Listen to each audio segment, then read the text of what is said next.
My name is Maarten. I work at SIDN, which is the operator for the .nl CC TLD.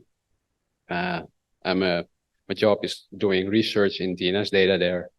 And this morning, I would like to take the opportunity to talk to you about a project we've been running for some while now. And it's about raising awareness and warning domain name registrants about the potential danger of deleted domain names. So we're mainly focused on email and the danger surrounding email and deleted domain names. And this is not a new problem. This has been around since, I guess, the start of email and domain names. And the reason why we got into it now or a year ago was that there were some high-profile cases in the Netherlands where domain names for organizations have been deleted and private confidential emails and email data was leaked to other parties that re-registered the deleted domain name. And we've seen examples from the national police, for instance, but also healthcare providers where very sensitive information was leaked to the person that re-registered deleted domain name. So we thought, okay, maybe as a registry, there is something we can do here. And in letting our registrants know about the danger involved in deleting a domain name. So that was the reason why we decided to invest time into this. And we decided, okay, maybe we can build some kind of system to warn our registrants, and maybe we can also use the DNS data for that. We collect a lot of our DNS data from our authoritative name servers, and so we decided to analyze the mail query data, so the MX records for domains that get deleted. So assuming that a DNS query for an MX record is some kind of intent to send email to a deleted domain name. I know there are a lot of caveats there, that there's a lot of noise, and there are researchers that are scanning everything and also deleted domain names. So so we all have to take that into account as well. And but the main goal was, okay, see if we can use the DNS data and, if possible, alert or warn the former registrants of deleted domain names about potential danger for their domain name when we see that their domain name is still getting some email traffic during the quarantine period. This is a short overview of the domain name lifecycle for domains in the .nl CC So it's very basic, and I think it's basically the same as in a lot of other registries. So the domain name is active, you delete the domain name, and for .nl, this means it will end up in a quarantine status. It will stay there for 40 days. During this period, only the previous registrant can execute a cancel delete request and get the domain name back. And after this 40-day period, the domain name is automatically released again through the free state, and then it's available for basically everybody to re-register. And the thing is that when the domain is in quarantine, you can still send emails to it, but of course you will get a bounce. So the sender will say, okay, oh, the domain doesn't exist anymore, I get an error, but the former registrant has no idea that people are still trying to send email to the deleted domain name. So it's very difficult for the former registrant to know about this. So there are some challenges here. For instance, there's a lot of noise, as I mentioned. There's spam, lots of marketing in social media, email traffic. So that's all not that important. So you can live without that. It doesn't matter if that's still being sent. So we need to filter out all this stuff. The most difficult challenge we had wasn't really the technical part. It was more like the social part. Okay, how do you actually explain the problem to a registrant? Because most people, they don't know a lot about domain names, and they know even less about DNS. So and you don't want to scare them. So you don't want to send them an email, hey, your data is being is in danger, and so because then the first thing they will do is they'll run to their registrar and scream, oh, what's going on? And the registrar will say, oh, why are all my customers panicking, and it's costing me money. So this is something you want to prevent. So a lot of care has to go into communication to the registrant and how to explain the problem properly. So for this project, we use multiple data sources. The most important ones, of course, are our domain name registration database, where all the domain name information is stored, and also our passive DNS database, where we collect most of our DNS data that we receive on our authoritative name service, which is some 4 billion DNS queries each day, for which about 180 million on average are MX queries. We combine this with our web crawler data. We crawl our zone about once a month and collect all kinds of information during this crawl, and also information from abuse feeds and our own sinkhole. And of course, privacy is very important here because one of the things we want to prevent are leaks and privacy leaks, privacy violations. So we don't want to create a new one. So we make it very clear that at least to our registrars and our local community that there's no way we can see their email. We don't know the content of the email. We only have a slight indication that somebody might want to send an email to a domain name because of the MX query. Also in the alerts that we send to our registrants, there are no email trackers to see who is reading the email or if the email is read at all. And all privacy related information, like the personal identifiable information, is deleted after the alert is being sent to the registrant. Of course, the registrant information is still available in our other registration system, but at least for this system concerned, the information is deleted. So these are the steps, daily steps in the process. I think I have to skip a little bit because of time. Basically, there's a daily workflow. Starts with analyzing the data collected the previous day, the DNS data, generates some dynamic filters for removing the noise, and then collected the deleted domain names, analyze the data for the deleted domain names, generate alerts, send alerts, and then anonymize data. So we have multiple filters to be able to remove not important email traffic.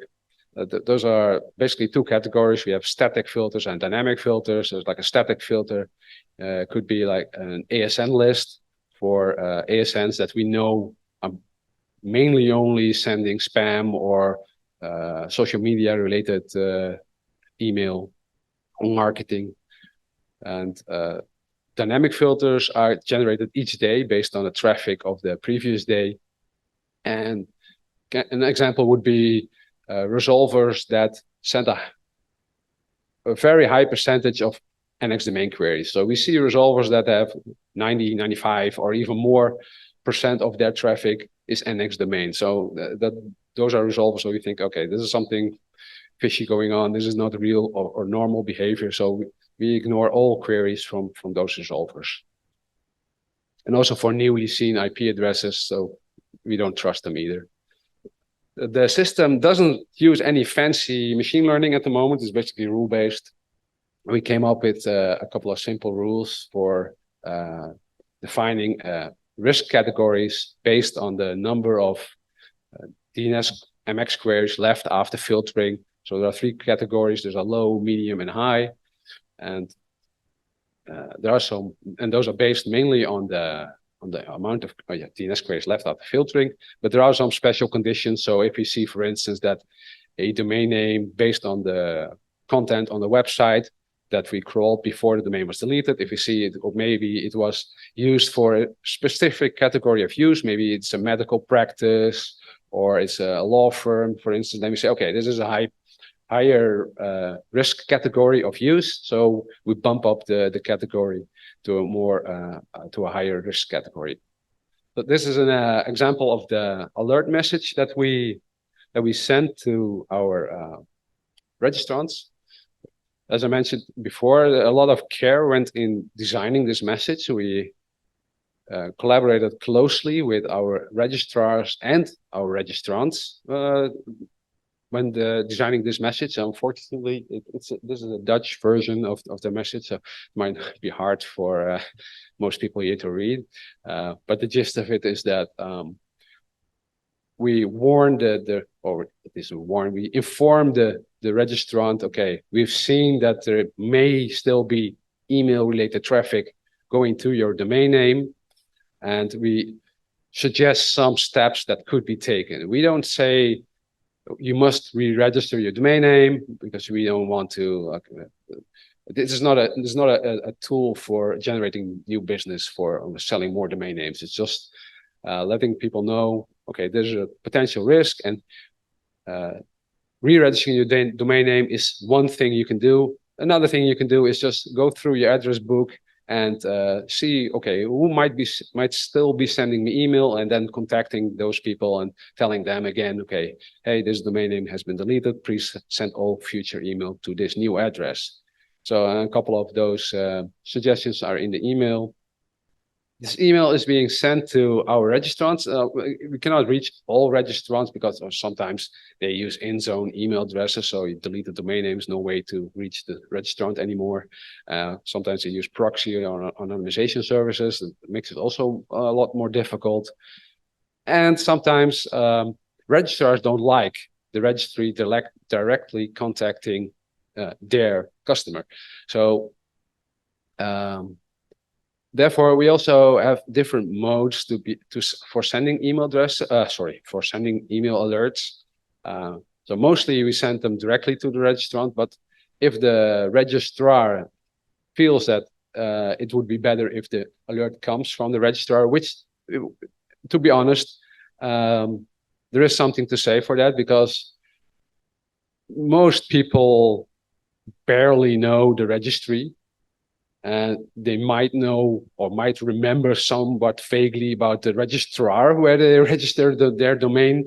So the registry is like way in the back of their mind. And if they receive a message from the registry, then they might think, what is this spam? What is this? I have no idea. So the registrar sending the email might actually be a good thing, because at least they have a little bit more direct relation with the registrant, at least in our case, because we don't do direct domain sales. And but sometimes the registrars, they don't like the whole concept at all. So there are a few registrars that say, okay, I don't like you sending emails to my customers at all. So for those cases, there are a handful of those cases, we send no emails to the registrar. And to the registrant, and as a last option, there's always also the possibility for a registrar to say, okay, I do want to warn my customers, but I want to do it myself. So we send the registrar an overview each day of the domains and registrants in their management, under their management, and so that they can warn the registrants directly themselves. So this is it's kind of hard for me to see the numbers, because there is a little bit of glare on the screen over there. So let me get the numbers here. So we've been running it for about 10 months now, the system. And during that time, we analyzed about 586,000 deleted domain names. And using the filters we created, we were able to remove about 75% of the DNS queries that were sent to those domain names. And the average MX query count dropped from about 4.7 to 1.2. And based on those numbers, we sent about 54,000 alerts to registrants about their domain name. which is about 9% of the total number of deleted domain names. So, and you can see in the table that most of the alerts were for low-risk domain names. So those are domain names that do get some email, but not a lot. And we didn't also find any additional indicators that it's a higher risk category based on the content of the website before deletion. So the medium and the high, it drops off quite quickly. So, but there were still some 4,600 high category email alerts. So this is an overview of some of the filters that we used, and we found out that basically the filter that works best is actually the static filter with a ASN list. And this list, or this filter, is basically a manually created list based on just looking at the DNS data and seeing, okay, where are MX queries coming from, what ASs are sending those, and who owns those ASs. And if we see, okay, those ASs are, for instance, linked to companies in the email marketing business, then okay, that's something, okay, we just ignore those because we don't feel those are important enough. Same for like Facebook or other social media companies and their ASNs. And also the filter with the resolvers that send a lot of high percentage of NX domains. Those are also that filter also filters out a lot of DNS queries. Yeah, now we get to the tricky part. So this is all nice, but this is actually working. How effective is this? And to be honest, it's very hard or impossible to say, because there is no way you can measure directly that how many data leaks you prevented, because there's no way to prove that or empirically measure that, something like that. So we thought about it and decided, okay, maybe we can use a proxy for this. And we thought, okay, maybe we can use the cancel delete request as a proxy for preventing potential data leaks. So the cancel delete request is the request that a registrar sends to us on behalf of a registrant when the deleted domain name is still in quarantine, to move the domain back from quarantine to active state. When we look at the cancel delete request, okay, we need to compare the ratio of cancel deletes during the period of when we were using Lemmings or the system to the period before, so we can see if there's a difference. So we looked at the 12-month period before we started doing this, and we saw that about 0.13% of 627,000 deleted domain names. So in 0.13% of those cases, a cancel delete request was sent. And when we compare that for the months when we were running the system, we see that for the low category, risk category, we see that we have a percentage of 0.53, and for medium we see 0.84, and for high it's even 1.08. So this is a definite increase when compared to the baseline, but of course these numbers are very small. So if you look at the high risk category, then we see that for the it was a 10-month period using the system, we saw that for the, I believe how many domains, there were some 6,000 maybe or 4,000 high risk category domain alerts sent. 50 of those received a cancel delete. So those were moved back by the previous registrant from quarantine to active. There's not a lot, but it's still a lot more than what you would expect based on the statistics of the year previous of the before using this system. So based on these numbers, we can see that there is an effect. We see that registrants are moving their domain names back from quarantine more often. So we can assume that maybe, there's a lot of maybes here, that the registrant is having second thoughts, maybe that they still want to hold on to the domain name a little bit longer to see what email am I still getting on this domain name, or that they think, oh, I made a mistake. So there is definitely an effect, but how to interpret this needs a little bit more study. So one of the nice things is that in the alerts that we send to the registrants, we also include a link and invite them to fill out a survey. In this survey, in the results, we do see that, for instance, I don't know if it's readable, but this is a question that we asked the registrants, okay, is this alert useful? So the overwhelming majority, I think it's 80% or so of the registrants say, okay, this alert is useful or very useful. And another question was, okay, did this prevent any data leaks? And about 20% said, okay, maybe future work. Okay, of course, queue minimization is a thing, and maybe add fancy ML. Oh, yeah. And what did we learn? Okay, it's the technical part is difficult, but the social part is challenging, and the feedback was mostly positive. Thank you. Start already with a online question from Victor Dikovny. It says, domains deleting, pending deletion in quarantine. Have their DNS-OARCs removed?